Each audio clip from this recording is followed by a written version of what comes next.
First of all, good evening, and thank you so much, everyone, for joining us. We're very excited to be back with Webinar Wednesdays on this time on how to file a public interest litigation.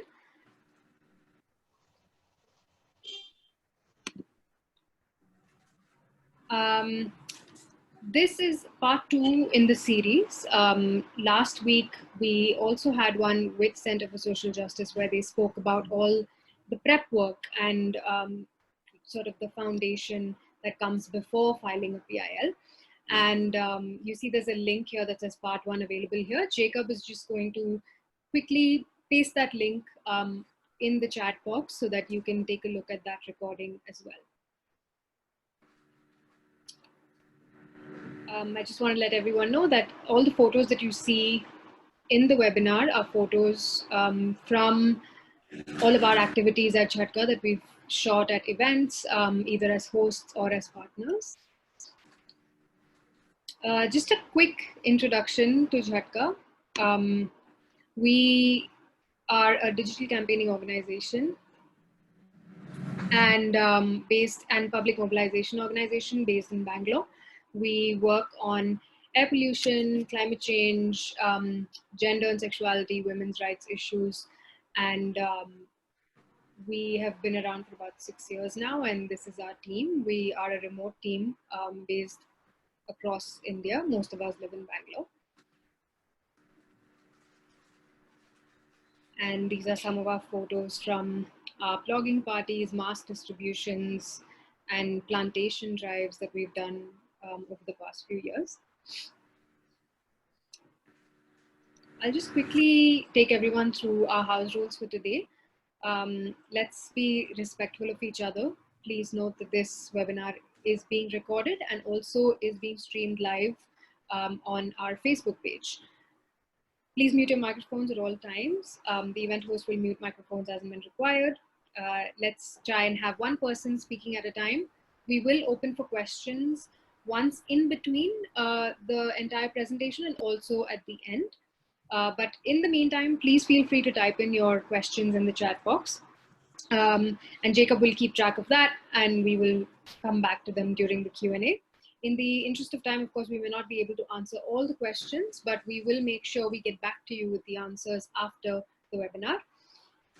In the interest of a healthy experience, the admin reserves the right to maintain decorum. If you have any further queries, please write to us on info@jhatka.org with PIL webinar in the subject line. Great, so let's get started. Aditya, over to you. If you can introduce yourself and we can take it from there. I am Aditya. I am a lawyer and I've been working with Center for Social Justice for a year now. And I'll be conducting this session with you all. I'll try to finish this session in 45 to 50 minutes, after which we can have a quick Q&A after the midpoint Q&A session. So a quick introduction to CSJ.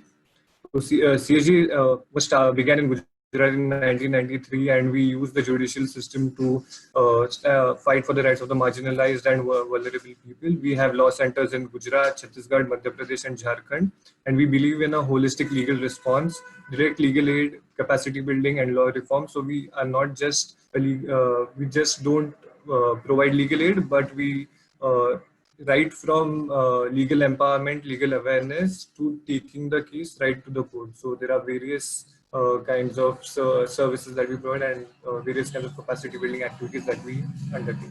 So that's just a quick introduction to CSJ.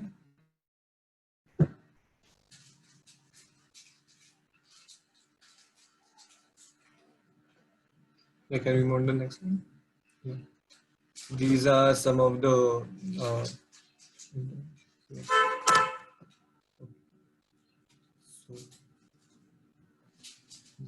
this will be the outline of today's session. Firstly, I'll do a quick recap of session 1, which is conducted by Anahita, which is all the groundwork needed for a PIL. Then we'll discuss the brief history of public interest litigation. Then scope of PILs and writs. I'll explain the difference between public interest litigations and writ petitions and who can file a PIL, against whom you can file a PIL. and the types of writs. So this would be very technical in nature. And then we'll discuss some important judgments as well as certain PILs filed by Center for Social Justice and how we started right from legal awareness, meeting people and took them right till the end and got favorable orders from the court. Next slide. Okay. So we'll start with a quick recap. So in the first session conducted, it was about it was about law for social change, which involved not just directly running to court for any issue that has arisen, but actually going through a holistic response. So which involves legal awareness. So creating legal awareness among the masses. This could involve various advocacy platforms, various ways in which you can meet people and conduct awareness sessions. That's one. One is legal aid. First, providing legal aid to the marginalized and vulnerable people who come to you to get access. So when there's an individual issue involved, that is when you provide legal aid to them. Then there's legal reform. For legal reform, there's an advocacy strategy that we have evolved over time. So if you want a systemic change in an issue, that is when you try to change the systemic issues through reform in various aspects, through various strategies involved. Then there's alternative dispute resolution. So before going to court, you have mediation, arbitration, and conciliation. These are three alternate dispute resolution movement where you just get the parties together and you discuss the issues and you try to negotiate and find a midway for the problem that is arisen. Next slide. So preparing for a PIL. So the most important thing is converting an individual issue to a collective issue, because the most important aspect of PIL is public interest. You can only file a PIL when there is a public interest involved. Okay. So now to make sure that an individual issue is a collective issue, we have to make sure that the issue at hand is one that affects a class of people, and it requires a systemic process of issue identification and conversion from individual to collective. That is, a public interest is at stake of a group of people or of multiple groups of people. And there's equal emphasis on the individual and the collective, because it's the group of individuals that forms the collective. So that is one aspect we have to keep in mind. It's not private interest, it's public interest. Next. Okay. So for PIL, we need to keep in mind that the courts are only finding reasons to throw away PILs. So before filing a PIL, we have to exhaust all remedies possible, and we have to explore various other forums and strategies. Okay. And a PIL is not always the most appropriate remedy for the reasons I stated. And there are other ways of holding state authorities accountable. First, you can, so what we did during the Corona intervention was we wrote to various authorities. We wrote to the District Legal Services Authority. We made recommendations to the state, which got a favorable response from the state. Then it is also important because the court will ask you what other remedies have you exhausted. Have you directly come to us by filing a PIL? Or have you actually tried to resolve this in other manner? If you try to meet the authorities who are responsible for whatever problem that has been caused to you, and whether you've gone to them with a solution, whether you made representations to file a PIL. The only exception to this is when there's an urgent public interest involved, it's at stake, and you don't have time to go to these authorities and make representations. Only then you can just directly file a PIL and then hope for the best. Next. Okay. Now, how to apply these principles to PIL. So the principles, these are the principles which first you, as I already stated, you meet the authorities involved in whatever the problem is. So which is advocacy at the local administration level. You meet them recommendations, you make representations, then litigation in lower judiciary, okay. Or Jacob, just Yes, should I Aditya. also conduct the session in Hindi? Should That I is completely, also that is your, continue in Hindi? yes, if there Because is a request from audience and you're comfortable with it, please go ahead. Yeah. okay, so I'm And not that comfortable in Hindi, but I'll try to speak in Hindi as much as possible. Okay. sure, whatever you're comfortable with, yeah, please go ahead. Okay. So one more is social media advocacy, यानी social media का इस्तेमाल करना हमारे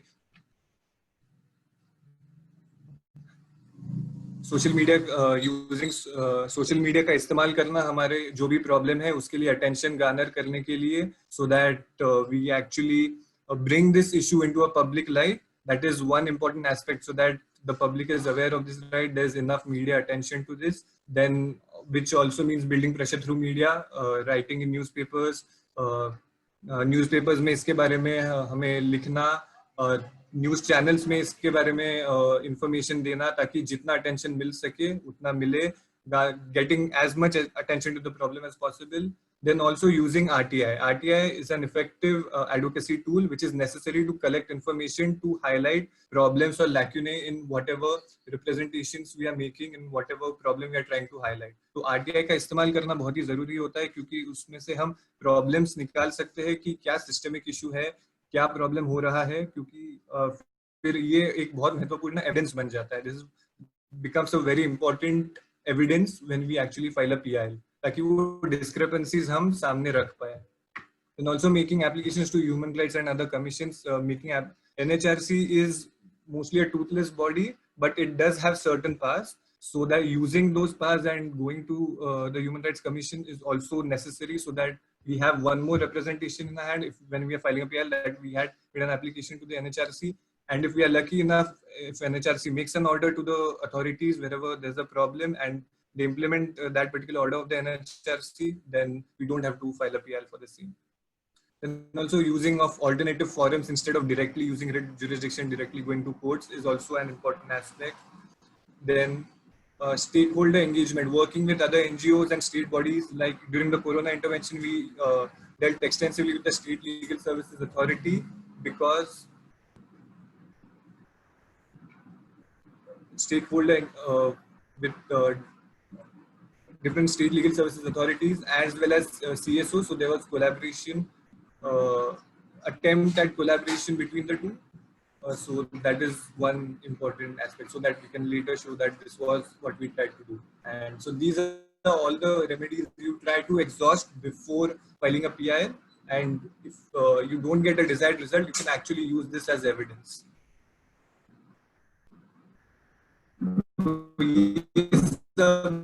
जो strategies है पहले हम इस्तेमाल करेंगे, उसके बाद हम PIL फाइल करेंगे अगर हमारा फेवरेबल ऑर्डर ना हो तो ये एक हमारा सेंटर फॉर सोशल जस्टिस ने एडवोकेसी फ्रेमवर्क एक लीगल एम्पावरमेंट लेंस से तैयार किया है, जो हम पहले रन करते हैं, जिसको हम सर्कल कहते हैं. तो इसमें पहले हम इश्यूज आइडेंटिफाई करते हैं और असेस करते हैं. उसके बाद जो भी इश्यू होता है उसके बारे में हम क्लेम्स फाइल करते हैं. जैसे कि अगर हम पेंशन का एग्जांपल ले, विधवा पेंशन है, विधवा औरतों को जो पेंशन मिलना चाहिए उसमें काफी सारे प्रॉब्लम्स हैं. तो अगर हमने एक दो जो औरतों का प्रॉब्लम देखा है, if we have observed that one or two widows are not getting the requisite amount, then we actually file claims. We file multiple claims, usually 40 or 50, to understand the systemic issues involved. Then we get the result, then we monitor and follow up those claims with RTIs. फिर जब हम ये claims file करते हैं, उसके बाद हम उनको मॉनिटर करने के लिए RTI एप्लीकेशन करते हैं, या फिर अधिकारियों से मिलते हैं समझने के लिए प्रॉब्लम की क्या है. फिर ये इंडिविजुअल इशू जो है, जब हमें प्रॉब्लम्स पता चलते हैं, वो कलेक्टिव इशू बन जाता है. तो हमारे पास ऐसे इंडिविजुअल्स है जिनके माध्यम से हमने सिस्टमिक इशू आइडेंटिफाई किया है. So we have converted this individual problem into a collective issue, and so we identified the systemic issue involved in this particular scheme or law. Then after identifying that, then we decide अगली strategy क्या होगी. कि हमें सरकार को directly आवेदन देना है, उनको रिप्रेजेंटेशन करना है या PIL फाइल करना है। यूजुअली हम आवेदन देते हैं, हाईलाइट करते हैं, उसके बाद ही PIL फाइल करते हैं। So usually advocate at the state level whatever problems have been systemic issues which have been identified, and after that we file a PIL as a last resort. So that is the circle in short.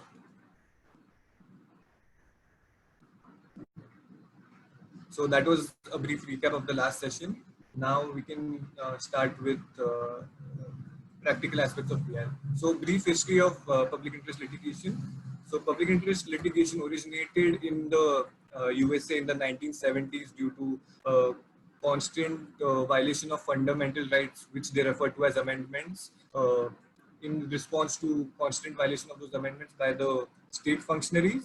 जो भी USA में काफी fundamental rights के violations होते थे, उनके response में supreme court USA ने इसका पहले PIL लाया था। तो आपने मिरांडा राइट्स करके सुना होगा। मिरांडा राइट्स ये कहता है कि जो भी पुलिस किसी को भी अरेस्ट करता है तो उनको ये बताना होता है कि आपके राइट्स क्या क्या है। तो ये PIL के थ्रू एक निकल के आया था। So some of you must have heard of Miranda rights which culminated from filing from this particular batch of this particular type of litigation. Miranda rights are so whenever a police authority arrests someone, they have to give the reasons for arrest and they have to tell them their rights, that they are that they have to they have the right of access to a lawyer and they have to be presented before whoever. So that is one. So in India, the concept of PIL began in the late 1970s when Justice Krishna Iyer and Justice P.N. Bhagwati actively took up the cause of the poor and the marginalized through public interest litigation. The first PIL is touted to be Hussain Ara Khatun versus Home Secretary of Bihar, which was about the conditions of under-trial prisoners in the state of Bihar. Hussain Ara Khatun was a Supreme Court lawyer, and she got wind of the plight of the under-trial prisoners in Bihar, and then she filed a PIL in the Supreme Court, which back then wasn't referred to as PIL, but it was just a petition. And then that is when the Supreme Court stated that any person can file a PIL if it's in public interest. So it need not be the person whose rights have been violated. It can be anyone making a representation on behalf of them. This was the first PIL filed in India. And after that, various PILs were filed. The jurisprudence involved was evolved by Justice Krishna Iyer and P.N. Bhagwati. Justice Krishna Iyer और P.N. Bhagwati pioneer थे in PILs के लिए। पहला PIL जो था वो हुसैन अरा खातून का था, जिसमें अंडर ट्रायल प्रिजनर्स जो बिहार में थे उनके कंडीशंस के बारे में था, और फिर सुप्रीम कोर्ट ने ऑर्डर्स दिए होम सेक्रेटरी बिहार को कि उनको क्या क्या सुधारणाएं करनी है। Next slide. ओके, सो PIL के दो हमें पता है, जैसे आर्टिकल 32 कहता है और आर्टिकल 226 कहते हैं कि आप कब सुप्रीम कोर्ट या हाई कोर्ट जा सकते हैं। तो article 32 you can go to the Supreme Court when there is a violation of fundamental rights, and whenever your fundamental rights between article 14 to 32 are violated, you can then move to the Supreme Court. And in the High Court, which is more convenient to move and which are more responsive than the Supreme Court, it's violation of not just fundamental rights but also any statutory right where alternative remedy is not available, or against any private functionary who is performing a public function under a statutory right. So basically article 226 के अंतर्गत आप court writ petition file कर सकते हैं, जहाँ पे सिर्फ आपका फंडामेंटल राइट वायलेट नहीं हुआ है, कोई स्टैट्यूटरी राइट मतलब जो स्टैट्यूटरी राइट मतलब कोई भी लॉ जो लेजिस्लेचर ने पास किया हो, स्टेट लेजिस्लेचर या लोकसभा राज्यसभा में, पार्लियामेंट, संसद में, ओके, जहाँ पे कोई दूसरा रेमेडी ना हो या फिर कोई ऐसा प्राइवेट एंटिटी हो जो पब्लिक फंक्शन करता हो या फिर जिसका सरकार का कंट्रोल हो। तो this is one. If anybody has any doubts regarding this, please post in the chat box. I will cover more about this in detail later. कि इसका कब आप PIL फाइल कर सकते हैं. This will be covered in the next few slides as well. So next slide. So some definitions हम पहले करते हैं कि PIL और RIT इनमें फर्क क्या है. यूजुअली हम PIL करते हैं, लेकिन PIL RIT का एक फॉर्म ही होता है. तो PIL previous Yeah, sorry, that was by accident. Okay. So public interest litigation वो होता है जहाँ हम larger public का इंटरेस्ट होता है, जहाँ पे हम सोशल पॉलिसीज को गवर्न करना चाहते हैं, या फिर जिसमें जो भी गरीब होते हैं, मार्जिनलाइज्ड होते हैं, वल्नरेबल लोग होते हैं, उनके हकों के लिए हम कोर्ट जाते हैं. रिट एक ऐसा है जहाँ पे वो एक issued N order issued by the court है, जो कि एक इंडिविजुअल और अथॉरिटी को एड्रेस करता है. तो basically a PIL is any petition filed in public interest which refers to legal practices undertaken to help poor or marginalized people or to bring about social change where there is a substantial public interest involved. जैसे हुसैन अरा खातून का अगर हम example ले, वो 30-40 हज़ार prisoners के बारे में था जो अंडर ट्रायल प्रिजनर्स थे. तो उनके लिए कौन सी सोशल पॉलिसीज इवॉल्व होनी चाहिए, प्रिजन्स में कौन सी पॉलिसीज होनी चाहिए, उनका कैसे लिटिगेशन होना चाहिए, उसके बारे में वो था. So that is a public interest litigation filed to enforce fundamental rights of the under trial prisoners. Statutory right यानी right enshrined in any law pass by the legislature, यानी कौन सा भी आपका हक है जो किसी भी जो आपको कानून के तहत मिलता है. जैसे कि राइट टू इंफॉर्मेशन एक्ट के तहत आपको माहिती का अधिकार मिलता है. वैसे statutory right is enshrined in any law passed by the right enshrined in any law passed by the legislature. Like right, so you have the right to information through Right to Information Act. So that is what a statutory right is. So let's talk about legal provisions governing PIL. As we already talked about Article 32, you can move to the Supreme Court under Article 32. Under Article 226, you can move to the High Court. And जो भी writ petition का order आता है वो article 139 में आता है. मैंने इधर डाला नहीं है, बट आर्टिकल 139 के अंतर्गत जो 5 रिट है जो हम बाद में डिस्कस करेंगे, उनका ऑर्डर आता है. And what is crucial to understand is Article 142 as well, which talks about special powers of the Supreme Court. Under Article 142, Supreme Court has wide discretion to direct anyone to do anything. Under Article 142, supreme court लोगों के divorce भी order कर सकता है अगर दो लोग चाहते हो और लेकिन लीगल प्रोविजंस को अलाउ ना करते हो. तो स्टैट्यूटरी राइट्स के बाहर जाकर भी अगर सुप्रीम कोर्ट को लगे यहाँ बहुत पब्लिक इंटरेस्ट है और एक ऑर्डर पब्लिक इंटरेस्ट के लिए देना है, तो वो आर्टिकल 142 का इस्तेमाल कर सकते हैं. और एक है आर्टिकल 227 जो सुपरवाइजरी जुरिस्डिक्शन होता है हाई कोर्ट का. यानी अगर किसी भी ट्रिब्यूनल में, जैसे हमने सुना है कि नेशनल ग्रीन ट्रिब्यूनल होता है, इनकम टैक्स ट्रिब्यूनल होते हैं, इंडस्ट्रियल ट्रिब्यूनल होते हैं, तो ये सब जो ट्रिब्यूनल होते हैं इनका जो भी डिसीजन होता है अगर उनको हमें रिव्यू करना है तो हम आर्टिकल 227 में हाई कोर्ट में जाएंगे. तो if we need if you want to review any decision passed by any tribunal, be it the National Green Tribunal, Debt Recovery Tribunal, any form of tribunal, then we go to the High Court to because it has the supervisory jurisdiction over all the tribunals under its jurisdiction. For example, the Bombay High Court has the jurisdiction of all the tribunals present in Maharashtra and Goa. So if any tribunal is passes a judgment regarding any particular issue in Maharashtra or Goa, then a person can move to the High Court under Article 227 to get a decision reviewed. So that is one. Next. Okay. So अभी थोड़ा हम right to life के बारे में बात करेंगे. So basically हमें ये समझना है कि सारे जो ह्यूमन राइट्स होते हैं, बेसिक ह्यूमन राइट्स, वो आर्टिकल 14 टू 32 के बीच में नहीं आते हैं। तो एक्सप्लिसिटली जैसे राइट टू इक्वालिटी है, राइट अगेंस्ट डिस्क्रिमिनेशन है, राइट अगेंस्ट एक्सप्लॉयटेशन है, फ्रीडम ऑफ स्पीच है, ये सब राइट्स हमारे आर्टिकल्स में एंश्राइंड है। लेकिन अगर हम एग्जांपल ले, right to environment, right to clean and healthy environment, right to medical access, right to privacy, इन सब की अगर हम बात करें तो इनका कहीं भी जिक्र नहीं किया गया है आर्टिकल 14 टू 32 के बीच में।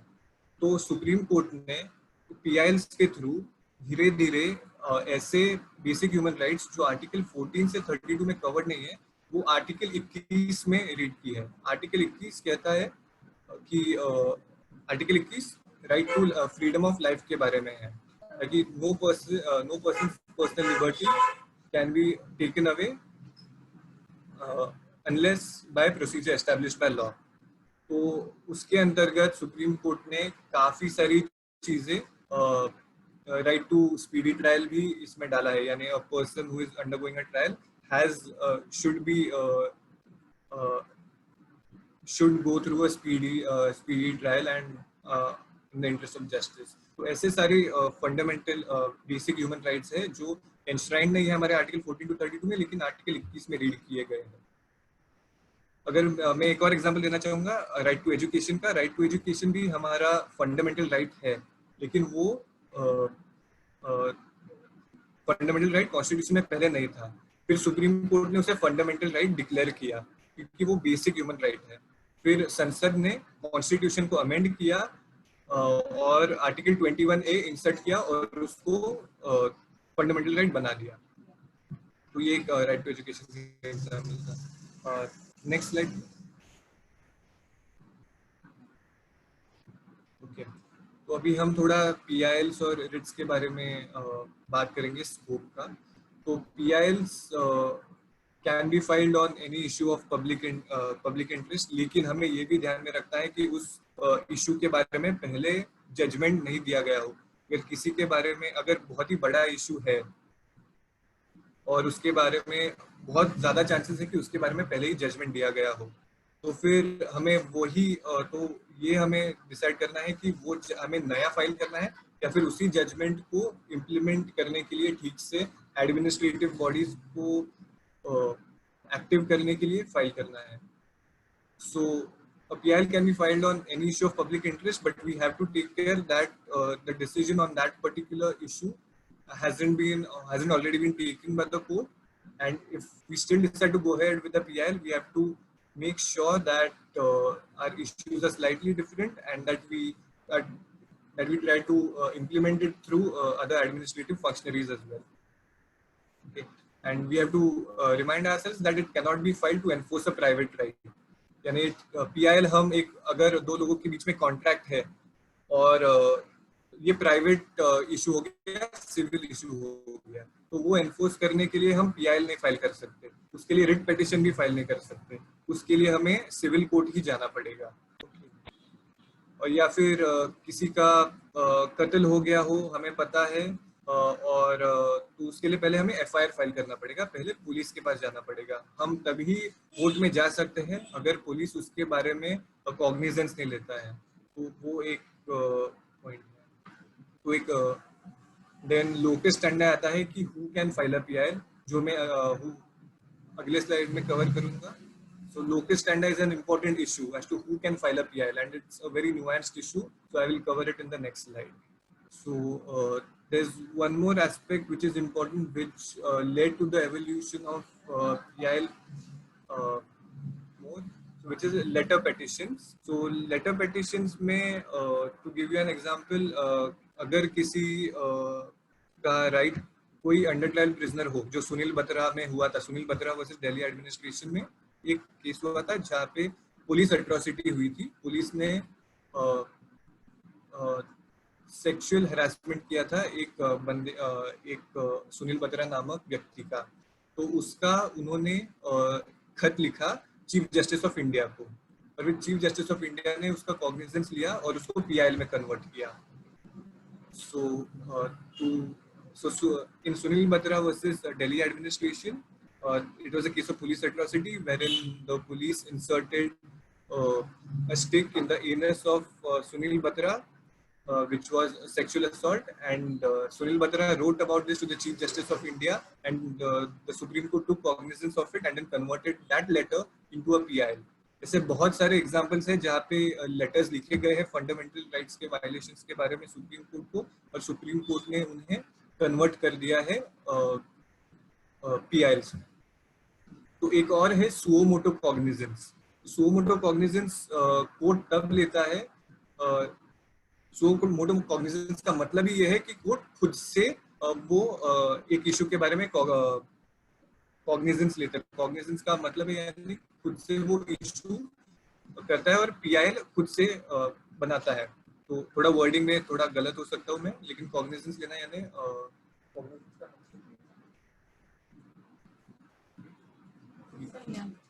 संज्ञान लेता है. तो सुओ मोटो एक एग्जांपल देने के लिए जो Gujarat in suo motu cognizance basically means the court takes cognizance of a particular issue by itself because it feels that it involves substantial public interest. Therefore, the court thinks it's best that it takes cognizance of that issue. No one has gone to the court. They can later file intervening applications in it. But when the court takes cognizance of a particular issue by itself, that is suo motu cognizance. To give you an example, okay, so I'll quickly address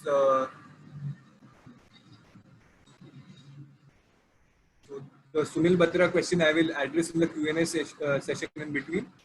Okay. So, suo motu cognizance, to give you an example, the Gujarat High Court took suo motu cognizance of various issues regarding corona virus and the lockdown in Gujarat.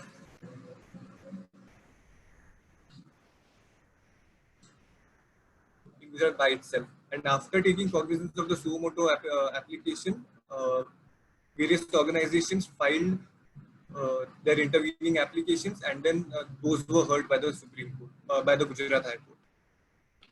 Yeah. Okay. Now, who can file a PIL? This is a very important aspect. So, there's a concept in Latin known as locus standi, which translated to English means what is your standing. PIL कौन file कर सकता है? यानी locus standi एक Latin term है जो कहता है कि आप किस हक से कोर्ट में आए हो. तो any public spirited person acting bona fide and having sufficient interest in public interest can file a public interest litigation. Okay.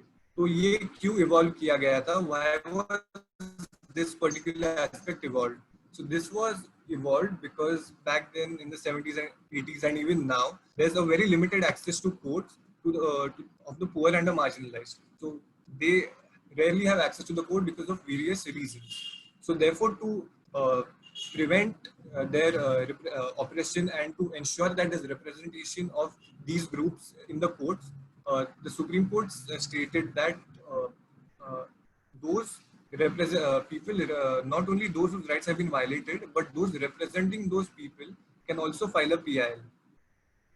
So a narrow locus standi basically means that only a person whose rights have been violated can go to the court. Okay. So this was a very rigid concept initially, which was followed by the court till the late 70s, till public interest litigation was developed. So to break that particular aspect and to ensure representation of marginalized and disadvantaged groups, the ambit of locus standi was expanded. So this was done to, as it would have meant only those could approach the court whose rights were directly violated. But because it's not possible for the poor and the marginalized and the vulnerable to always approach the court, so therefore a representation made through someone in public interest was accepted. Now, locus standi के लिए हर एक high court के अलग अलग rules होते हैं.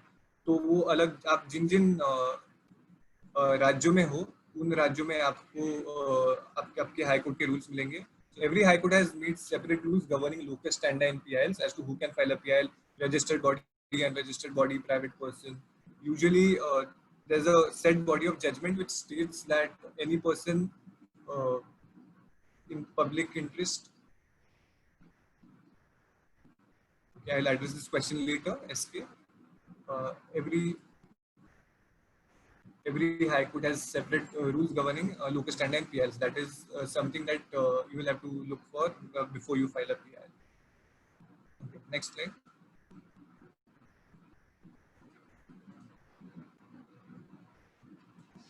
Okay, now this is also an important aspect. You can't just file a PIL or writ petition against anyone.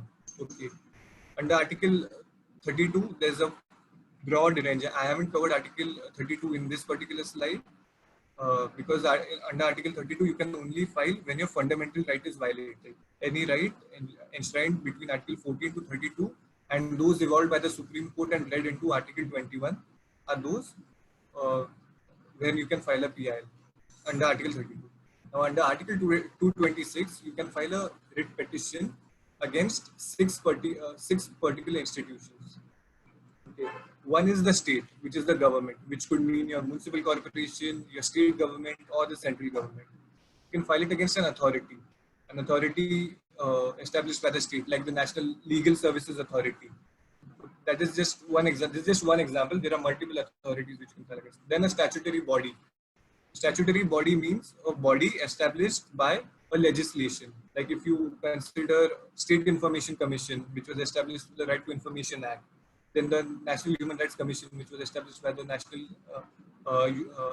Human Rights Act of 1993. Then the fourth one is an instrumentality or agency of the state.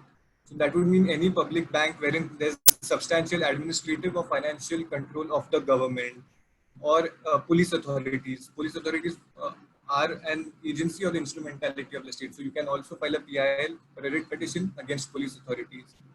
And a company which is financed and owned by the state.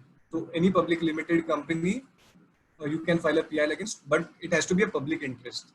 So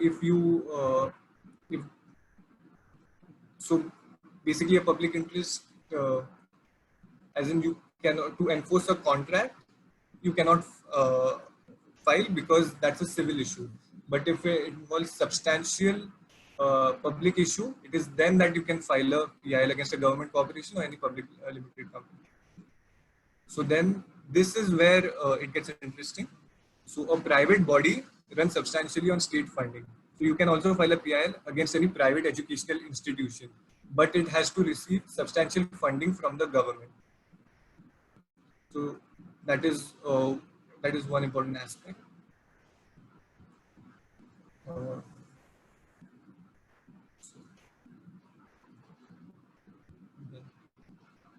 Then one more, a private body discharging public duty or positive obligation of public nature. So you can also file it against any private body like a school coming under the ambit of Right to Education Act. If you remember, there's a controversy a few years back regarding right to education when there was a reservation in private schools. But the private schools refused that reservation, and there was litigation in all the high courts and went to the Supreme Court.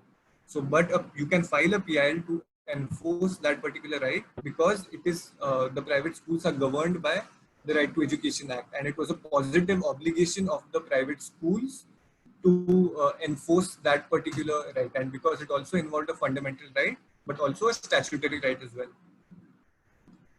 So the eighth aspect is a person or a body under liability to discharge any function under any statute or to compel it to perform any statutory function. So you can file a public, if a particular public officer is not performing their function, then you can file a PIL against that particular, it's a writ petition I'm talking about, sorry, I missed it, not a PIL, but a writ petition against a particular person to enforce them, to force them to compel them to do their duties. So for example, a petition filed to compel protection officers under Domestic Violence Act to perform their duties. If any particular officer is not performing their duties and you want the court to compel them to perform their duties, that is when you can move to the court under this system, under Article 226. Next one. All right, we're at the midpoint Q&A now. I'm just going to quickly read out the first question, and then we can do it one by one, Aditya. So the first question is from Muskan. And the question is, what is the difference between social justice and plain old justice, just regular justice? Social justice And justice, just as a term that we use. and just justice. So that is kind of a very difficult question to answer, but social justice, whenever there is any social, basically a sociological factor is involved. So if any issue of caste, class is involved, that forms a part of social justice. But if you, I believe that all forms of justice involve social justice in nature.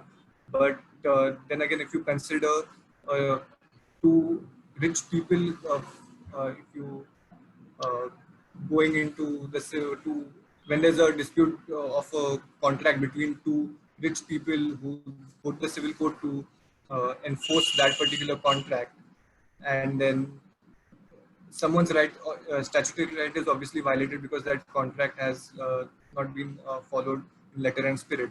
So the court, in that particular reasoning, that would to enforce that, when an order is given to enforce that particular contract, maybe that would involve justice, but there's probably no social justice aspect involved in that. But when you consider something like a PIL, when something like a public interest, issues of caste, issues of class, issues of prisoners' rights, issues of marginalized and vulnerable people who have against whom there has been historical injustice, that forms social justice. So maybe that answers your question.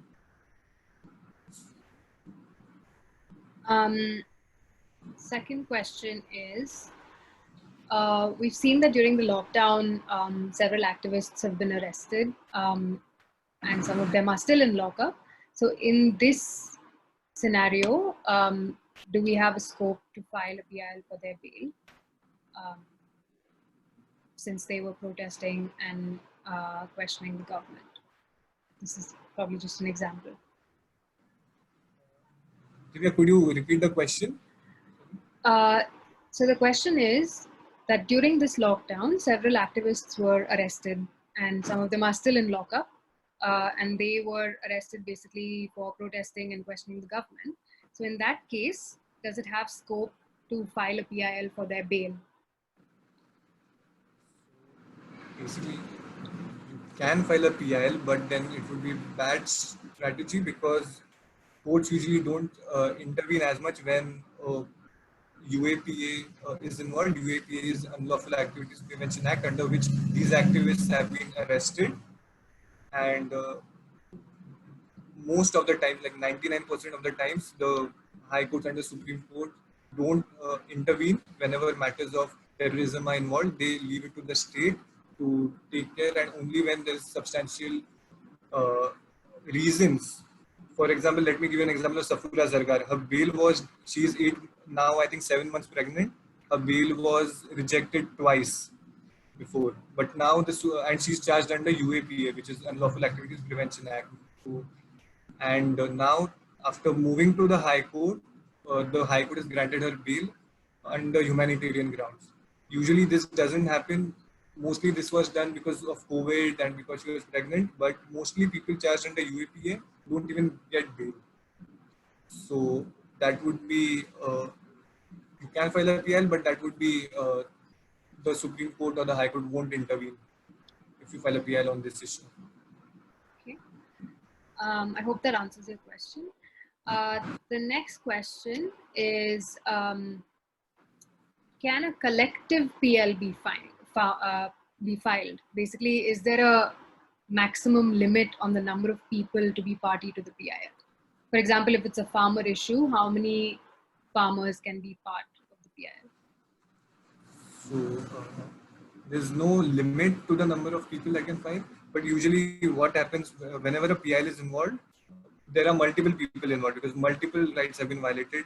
Rights of a group of people, a class of people have been violated. So basically, an unregistered society type of a thing is established, where under any random name, which they deem fit, and all of them are naturally a part of that particular unregistered body. And so if you file a PL under that particular name, then that would cover all those people. So that would be a strategy involved.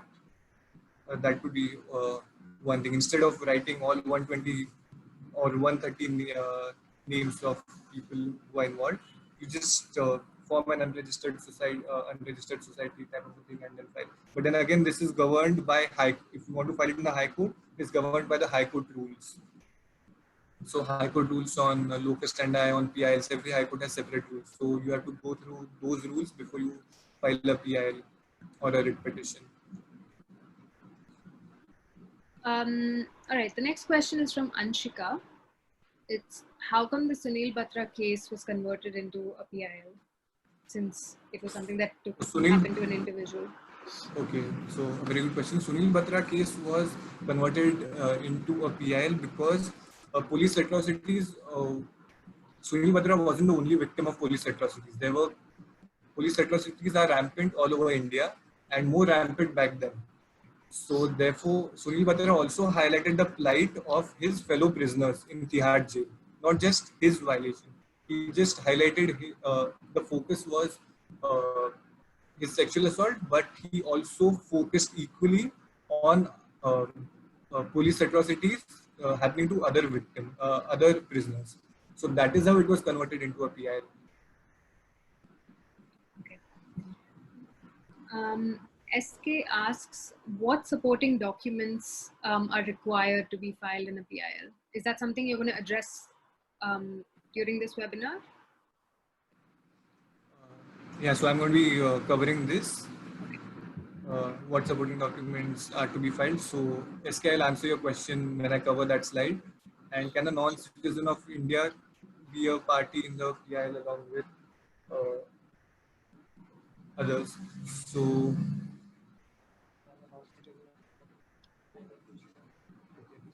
that is something I will need to check. But usually when non-citizen can be a party because Article 21 guarantees rights to all individuals, not just citizens of India. So yeah, even we had done one where a non-citizen was a party, and non-citizens can file a PIL if there's substantial public interest involved. Okay. Maybe we can take a couple of more questions in this section. Yes. What is the significance of each High Court having different laws for locus standi? Can one file a PIL in any state? Yeah, one can file a, depending on the issue, one can file a PIL in any state depending on the public interest involved. And the significance is that the High Courts have just evolved rules for the administrative purposes, basically. That's the only reason, for administrative purposes and to just streamline the process, because PILs have only increased in number. So therefore, to just streamline the process, they have just evolved different rules. Each High Court has evolved different rules. Okay.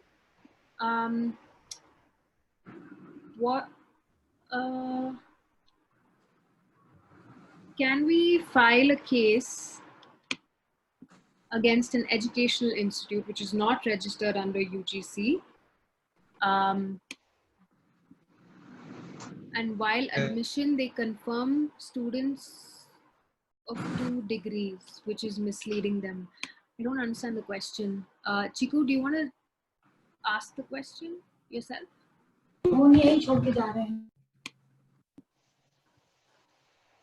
Sorry, I couldn't catch that. Divya?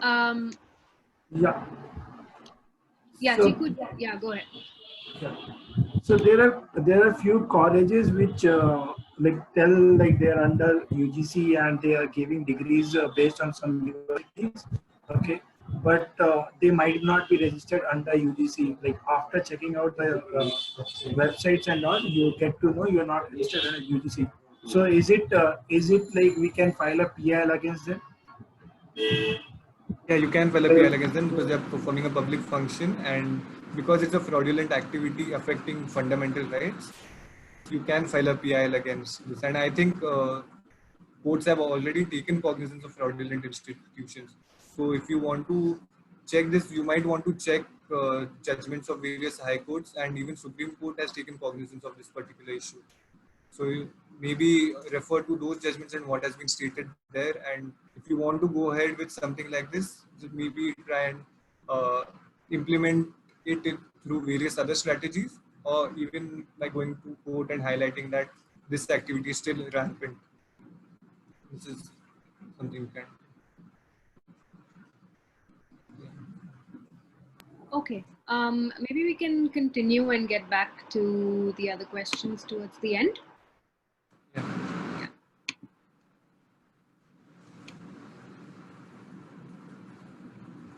Okay. So there is something called as writ jurisdiction, which is a technical matter. So I won't go too deep into it.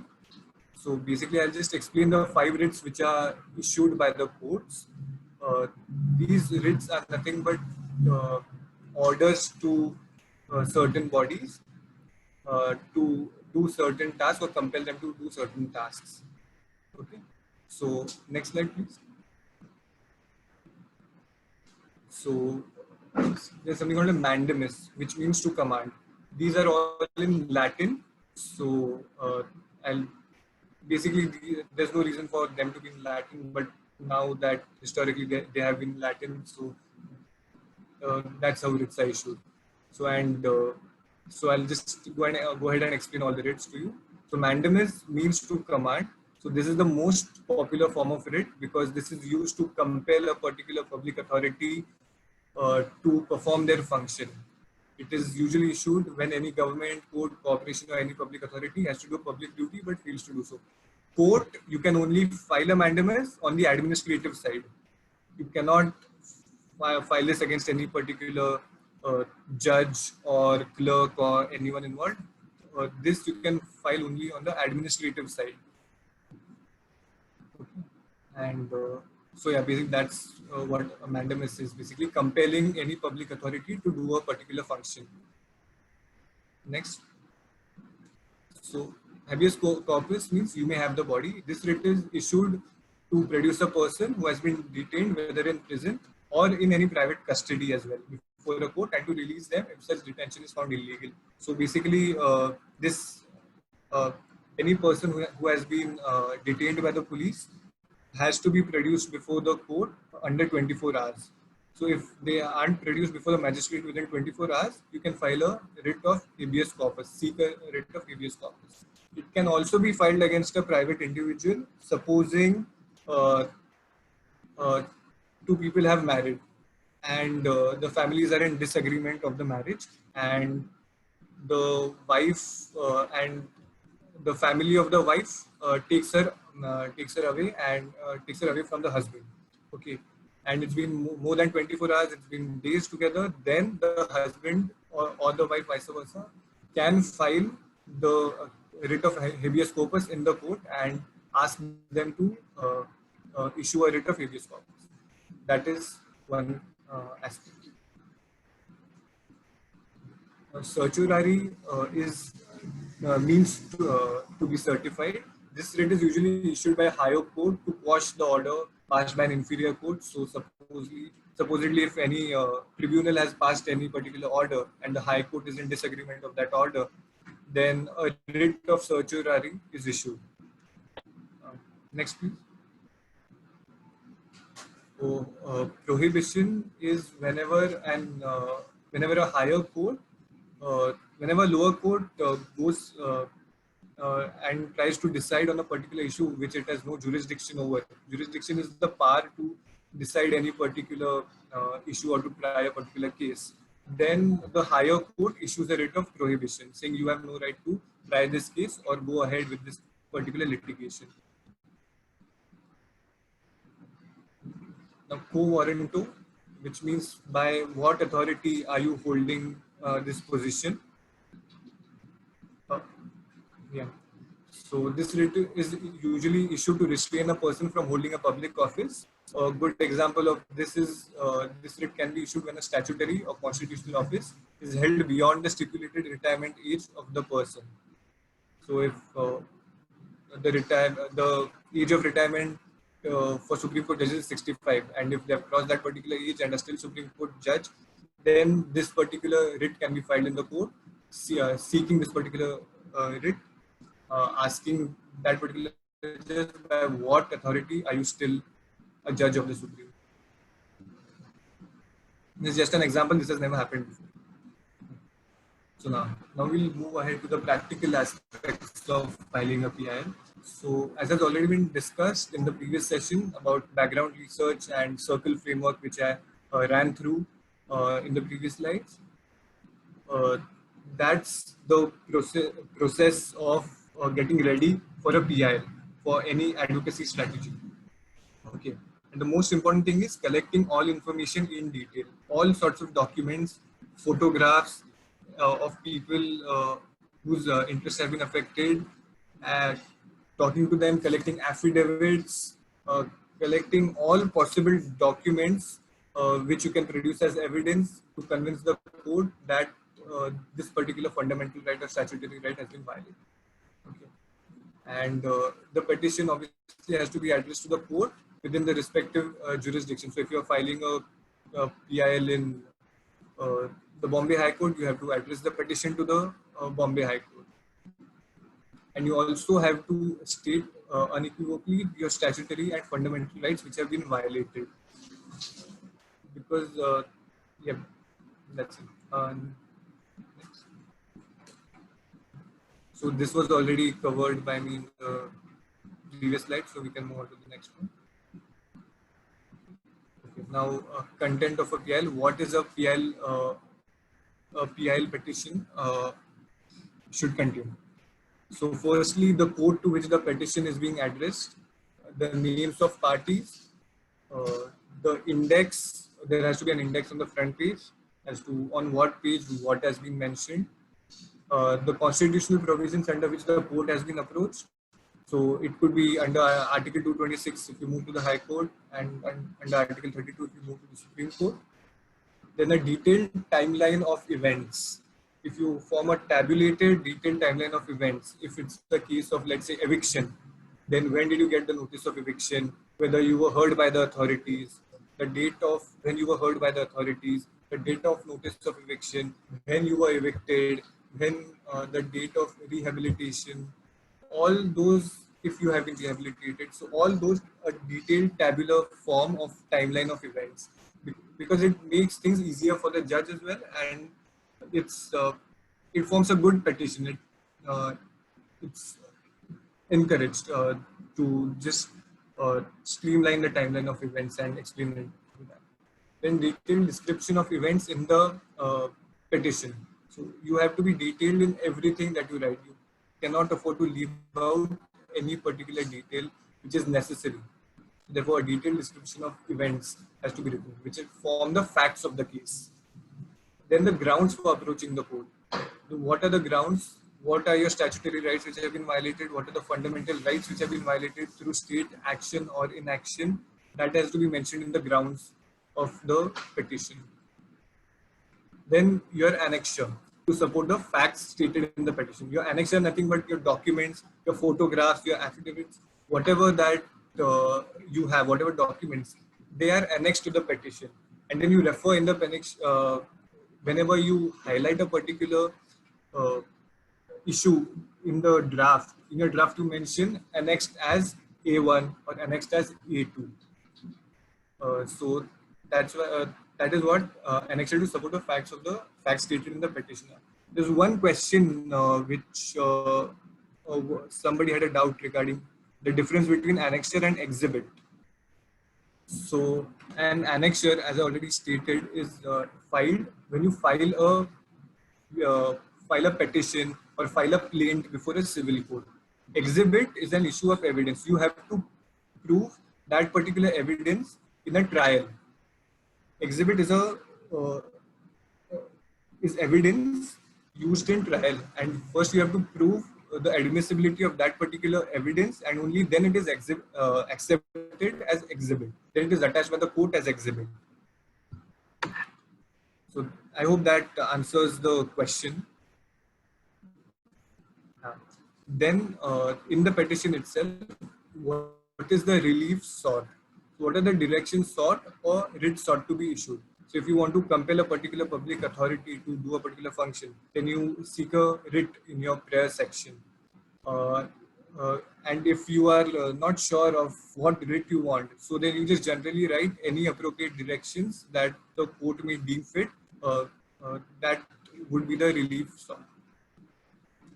So that is what your PIL or draft should contain.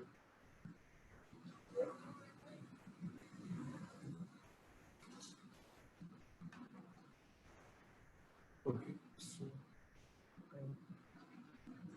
could you just? Can you just move that, Jacob? There's a design issue here.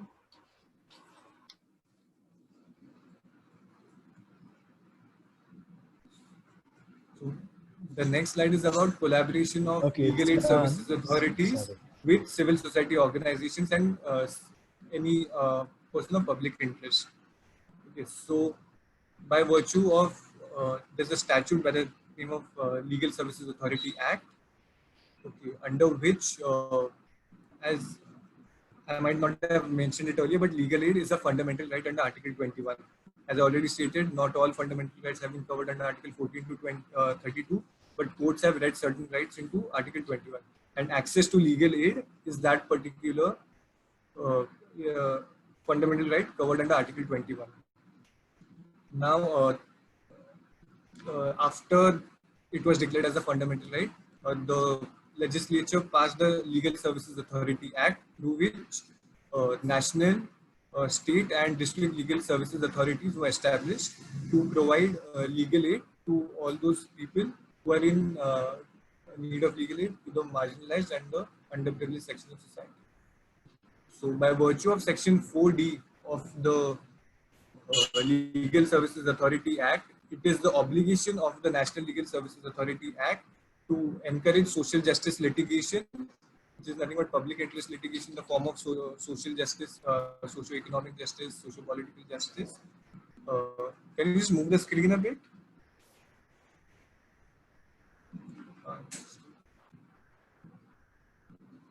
Anyway, it's okay. It's okay. So basically, Section 4D oblique. If you just exit full screen and come back. So sorry, Aditya, just exit full screen and come back. No, it's okay, Jacob. It's okay. It's nothing. Just so Section 4D confers obligation upon the National Legal Services Authority to engage in social justice litigation. Okay. Next slide. Yeah.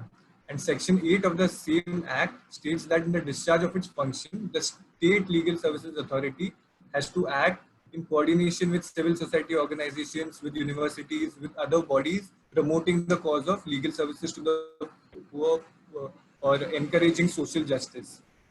So the practical aspect of this is that this never happens. This rarely happens, not never. Rarely does the State State Legal Services Authority engage in litigation or cause of social justice. There has to be huge advocacy, huge media attention given to a particular issue for the State Legal Services Authority to intervene in a particular social justice issue.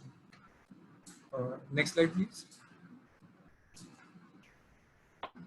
One example that I would like to highlight, where NALSA actually itself filed a petition in the Supreme Court after huge advocacy by civil society groups regarding rights of transgender persons. It was after persistent efforts by civil society which NALSA took cognizance of this particular matter and then filed a PIL in the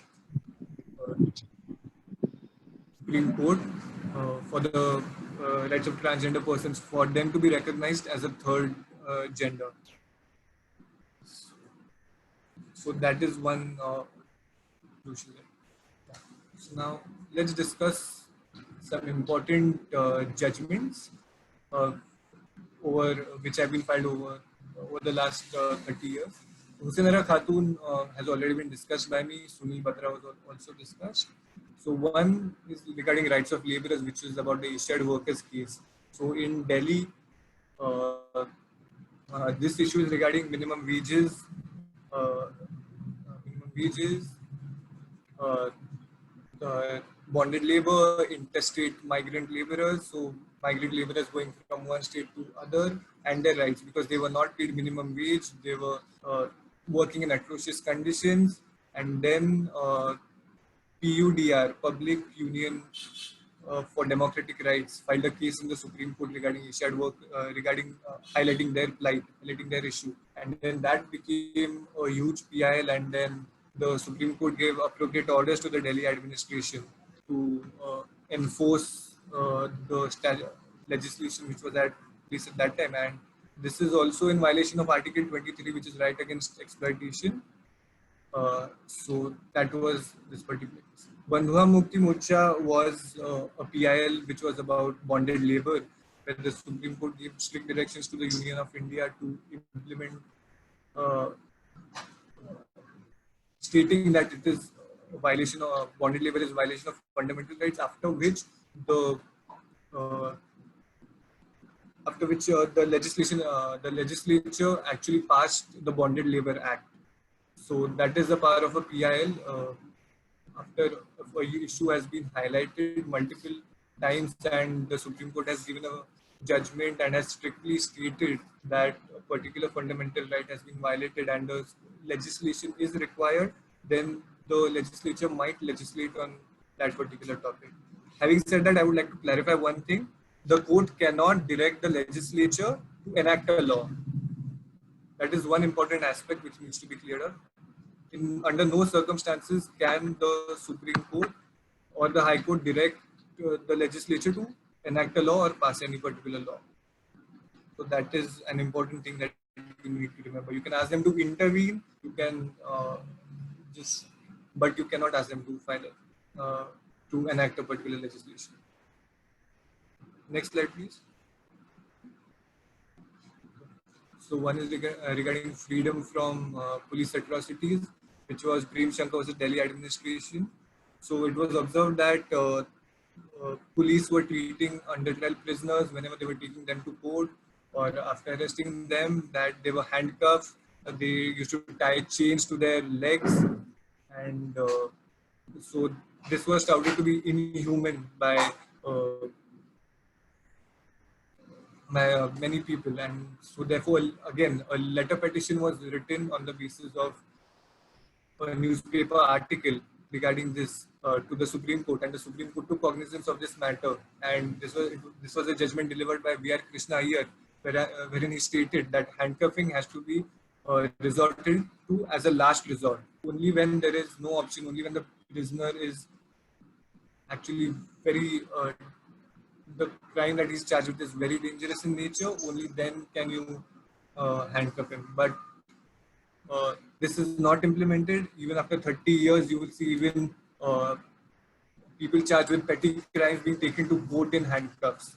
So even those who are not of dangerous nature, if I may say so, are handcuffed as well. In DK Basu as a state of Bengal, plethora of directions were given to address police atrocities and conditions of so basically addressing police atrocities. Certain rules were laid down regarding arrest, what to do after arrest, when they were supposed to be produced before the magistrate. Also certain directions regarding women prisoners were also, women arrestees were also given. So this was an important judgment as well, which actually became a guiding factor to all the police, guiding factor, and after which certain amendments were made in the Criminal Procedure Code after the guidelines given in DK Basu. Then right to health and medical care, as I've already stated, isn't a part explicitly of between Article 14 to 32, but has been read into Article 21 by the Supreme Court of India, and therefore it's a fundamental right as well. So now we can discuss some important PILs filed by Center for Social Justice and the strategies that we used. Next slide, please.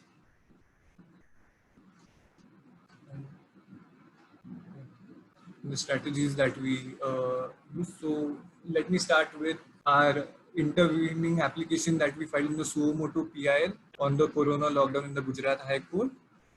So in the last session, Anahita covered the background to this particular intervening application that we filed. So our corona response involved making representations to various authorities, to the chief secretary, the additional chief secretaries, which were actually quite favorable because they were forwarded to various other authorities for implementation as well. So we had a lot of background before intervening in this particular petition. The Gujarat High Court took cognizance of this particular matter right when, firstly, when the Tablighi Jamaat issue had come out, and only after taking cognizance of that, then the scope was expanded to medical health rights, then rights of migrant workers, and then in that we filed an intervening applications highlighting issues in our field areas. We talked to people who are working in the field, who are actually working at the village level, the issues highlighted at the village level, and then we made representations, and on the basis of those representations, we filed an intervening application regarding Adivasi rights, regarding rights in coastal Gujarat, all those particular. One more aspect, so this is an important case because in this the order wasn't favorable for us, but because this highlights the nuances in the issue of locus standi. In this particular case, a group of farmers were evicted from their land in 1988. That land was given to them on lease. And then the collector just evicted them without providing any reasons, without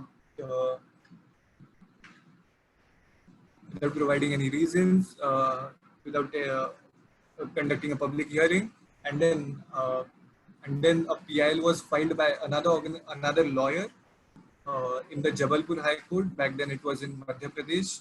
So that PIL was filed through which there wasn't a favorable order. And then we filed the PIL in the Jabalpur High Court, Bilaspur High Court again. And then in that particular issue, so there are two issues here: locus standi and strategies as to the issue of politics of judges that was highlighted. So when we first filed the PIL, we got a favorable order from the single judge, but by the division judge bench. But then later the bench changed, and then it went to the Chief Justice, and then that Chief Justice wasn't very keen on PIL. So there was obviously political motive involved, other things involved. So he dismissed 30 PILs in 1 day, in 1 week. And in 1 day, he dismissed 9 PILs, of which this was one. So despite one bench clearly stating that your fundamental rights were violated and this needs to be investigated further, needs to be considered further, another bench just directly dismisses the particular PIL. So that is a very important issue as to where your PIL, which is the judge in front of whom the PIL is going. Is it a sensitive judge? Is it a judge who is very rigid, or is it very flexible? So your outcome also depends on that particular issue. And highlighting the issue of locus standi in this, Gayatri Suman is someone who works with CSJ, and we filed this PIL in her name because we didn't want the representatives of that particular group to back out later and to affect the rights of others whose rights have been violated as well. So we filed this in her name. So what the High Court stated was that a PIL cannot be filed by this particular, in her name, because a writ petition was supposed to be filed highlighting their particular plight. So again, public interest litigation can be filed by any public spirited person. But then again, when the court takes such a restricted view of this particular issue, then you have no option but to depend on luck. So that was one important aspect.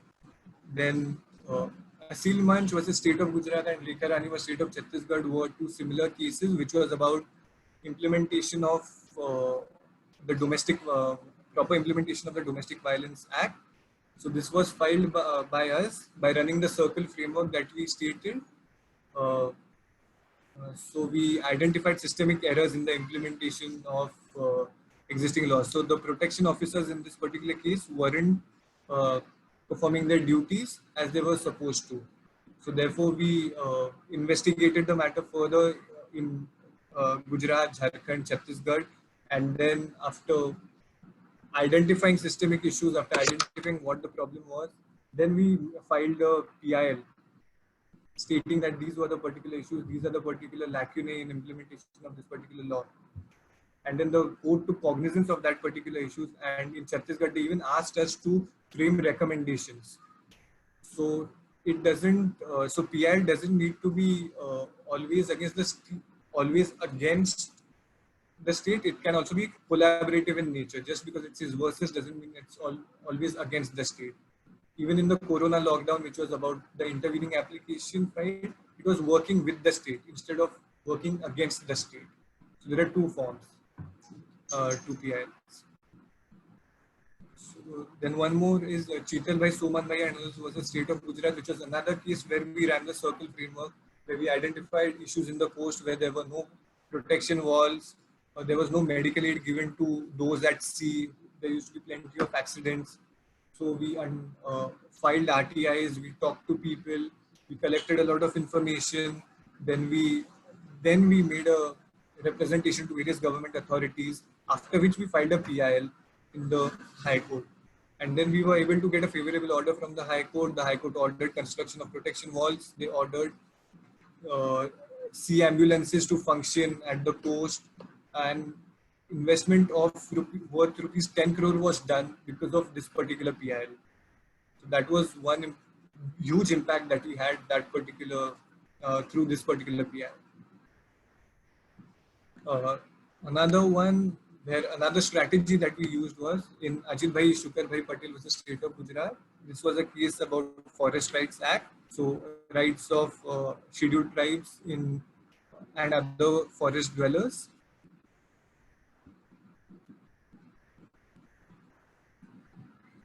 And other forest dwellers in Adivasi areas. So in this particular case, because the number of petitioners was a lot, and because we are an organization that runs on limited funding, so we thought it best to get one favorable order from the court and then use that particular order to implement other similar issues arising from it.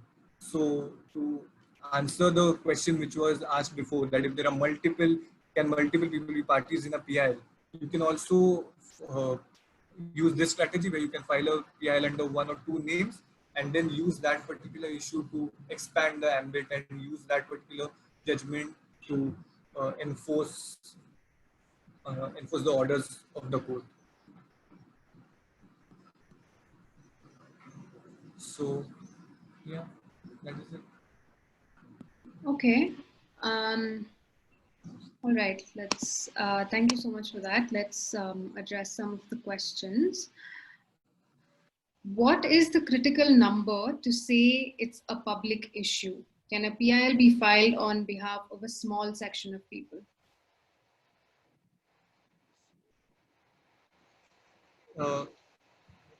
Number to make it a public issue. Yeah. So basically, it could be the number isn't necessary when it's just it involves sufficient public interest. It can be 4 or 5 people, even just 4 or 5 people. But then because the repercussions of that particular judgment is that 4 or 5 people, if there are 4 or 5 people whose rights are getting violated, there must be 4 or 5 people in some other state, in some remote areas, who must be going through similar issues, who must be facing the same rights violation. that we might not have identified. So, but through this PIL, that particular problem has come to the forefront. So, therefore, uh, a number isn't necessary, but when sufficient public interest is involved, that should be the criteria. How come the Supreme Court dismissed the PIL on Central Vista project, which raises serious environmental concerns?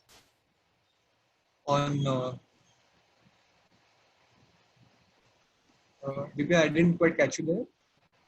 The question is, how come the Supreme Court dismissed the PIL on the Central Vista project, which raises serious environmental concerns? I haven't actually read the order of the Supreme Court, but basically we have to understand when huge investments, huge financial investments are involved. You file a public interest litigation, then the courts don't usually intervene. Okay, because Central Vista project 20,000 crores worth of project, and also we need to understand the political inroad in the judiciary. This might get political, but there is political inroad, executive interference in the judiciary as well. So therefore, the courts now more than ever are afraid of going against the government. That is one aspect that we need to realize. But yeah, so even if it raises a severe environmental concern, the state must have made a representation that environmental clearance was given, all the due processes were followed, and only after that was the project approved. And usually the courts are just finding reasons to not maintain PIs, to not admit PIs. I have a personal experience regarding this as well, where when I was a law student in the third year, we filed a PIL in the National Green Tribunal against the Shivaji statue, which has been constructed, which is the tallest statue in the world, touted to be the tallest statue in the world. So even that particular issue didn't garner enough attention because huge financial investments are involved, there's political issues involved around it.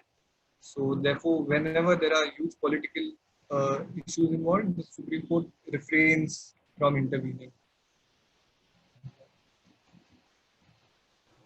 I will take on the questions. I think Divya accidentally fell off. Thank you for the questions. We have a question from Sandy. Okay, Rama Sitaram. How come? Okay, that's Central Vista has been answered. Is there a way to get the court to take suo moto cognizance, like media coverage or public protests, etc.? A question from Sandy. So the way to get suo moto cognizance is you can't just give something in the media and expect the courts to take suo moto cognizance. There can be maybe back channel advocacy, which you can do, engage with the judge, which isn't encouraged. But if you want the court to take suo moto cognizance, maybe highlight that particular issue through back channel. Okay, thank you. Thank you. We have a question from Anshika. She asks, do we need approval from everyone before filing PIL? I think we may need to clarify what do you mean by everyone, Anshika? Or can you answer that question? Aditya, please go ahead if you can. Otherwise, we can wait for Anshika to respond. Hello. Anshika, yeah, please go ahead. Hello. Yes, Anshika, please go ahead, ask your question. Good evening to everyone. My question is, for example, in my college, we are planning to ask... I didn't quite get a question. Hello? She's going to ask you the question directly, Aditya. Okay, yeah. So some of the students in my college are not, they're not able to pay the fees for this semester. So we are planning to ask the management to reduce the fees, since we are not even using infrastructure or we don't have online classes. So do we need approval for everyone? It just in case if we file this as a PIL before the court. Could you please repeat the question? There was a disruption right from the start. Yes. So I'm asking, do we need approval from every student in case if we want to file a PI before the court for the reduction of tuition fees? Since many of them are scared of being caught by the professors or management.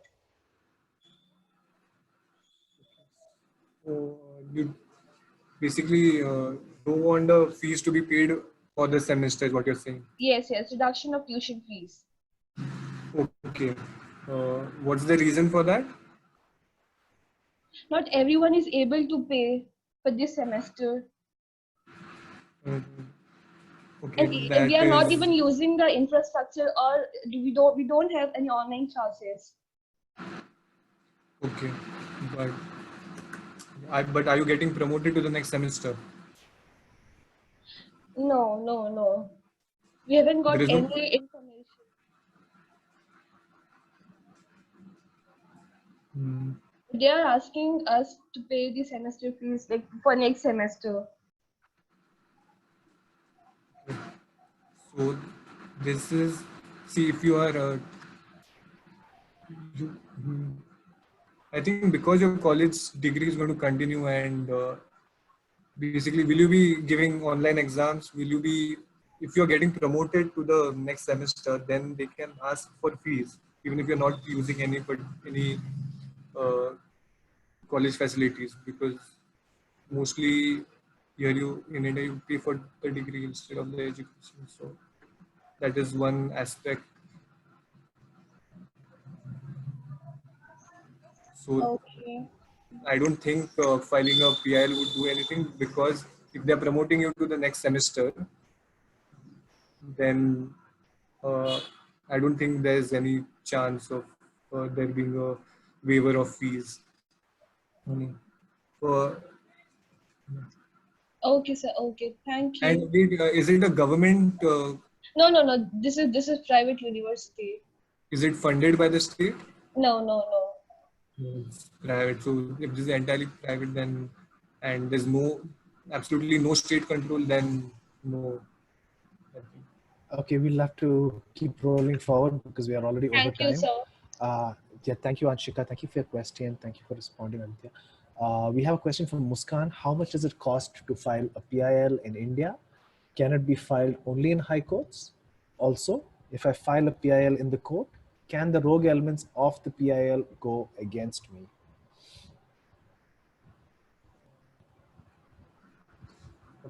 So to file it depends. If you want to go by yourself, you just have the filing fee, and sometimes even that is waived. So there are minimal fees involved. But if you're going through a lawyer, it depends on how much the lawyer is going to charge. So that is completely up to the lawyer. Great.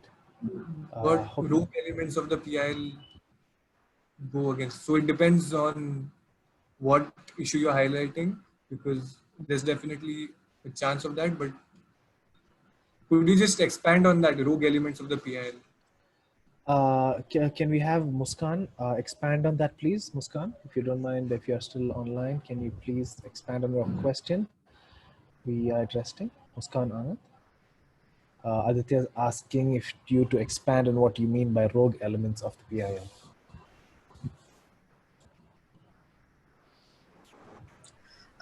Good evening, everyone.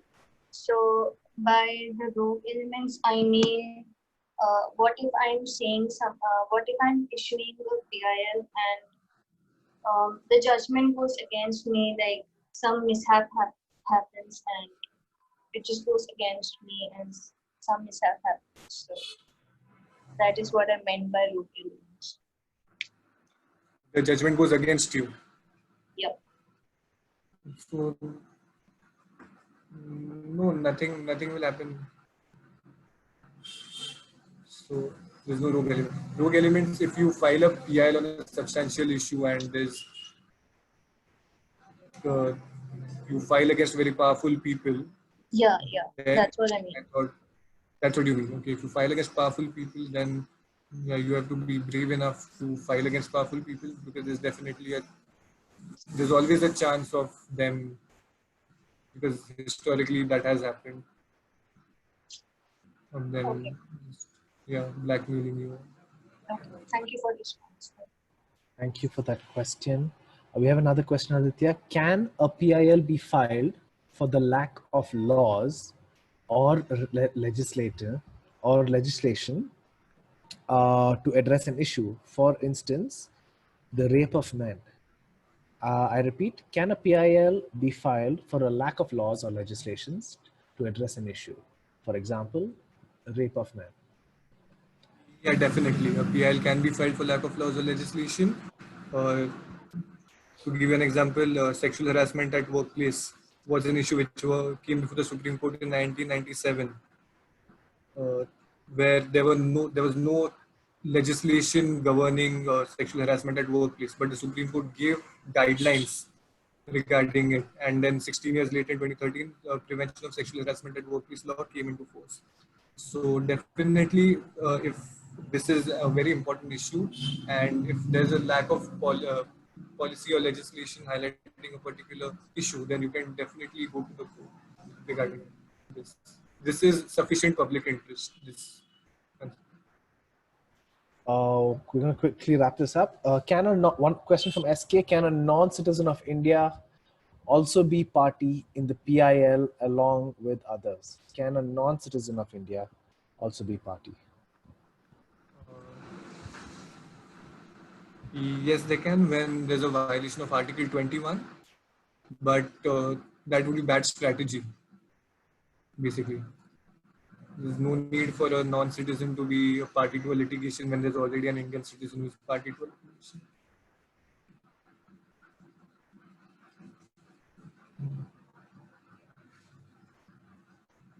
This will be the last question. If anyone has any more questions, please put it in the chat, because we're going to wrap up after this question if you don't get it immediately. Question, Aditya, is group of collective PIL. You said the way to go is to form a registered body. Can you expand or explain what type of registered body, or who is the registration authority? I meant any unregistered body, not registered, unregistered body. It can go by any name. You can file an unregistered body. Basically, you can file uh, in even the name of one person, uh, highlighting the issue of multiple other people.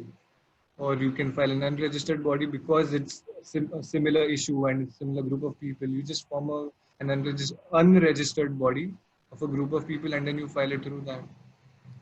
Got it. I hope that answered your question. There's no procedure for that. Yeah. Okay. Yeah. So over to session host Divya. Over to you, please. Thanks, Jacob. Right, so we're just going to wrap this up. For collaborations with Center for Social Justice, here are some of the details. You can go to their website, www.centerforjustice.net, or write to them on SocJust, that's SOCJUST@gmail.com. And also here are their social media handles. Similarly, you can also reach out to us at jhatka.org, or write to us with PIL webinar in the subject line to info@jhatka.org. You can also find us on social media, on all three of them at jhatka.org. Finally, just a quick note that Jhatka is a very small team. We don't have big marketing or fundraising teams. We use a lot of tech tools where we work on public mobilization, and our long-term vision is to be independent and funded by our members who believe in our work. So if you'd like to donate to us or write to us, you can write to us on info@jhatka.org, and we'll be happy to engage with you a little bit more. Jacob, if you can just paste that link in the chat, that will be great. So yeah, I think that is that. For any further queries, of course, please do write to us on info@jhatka.org with PIL webinar in the subject line. Thank you so much. Thank you, Aditya, for taking us through this presentation. And thank you everyone for being such an engaged audience. This was a great webinar, and we're looking forward to seeing you in our other webinars moving forward. Thank you for watching our webinar. please like, subscribe, or share our YouTube channel.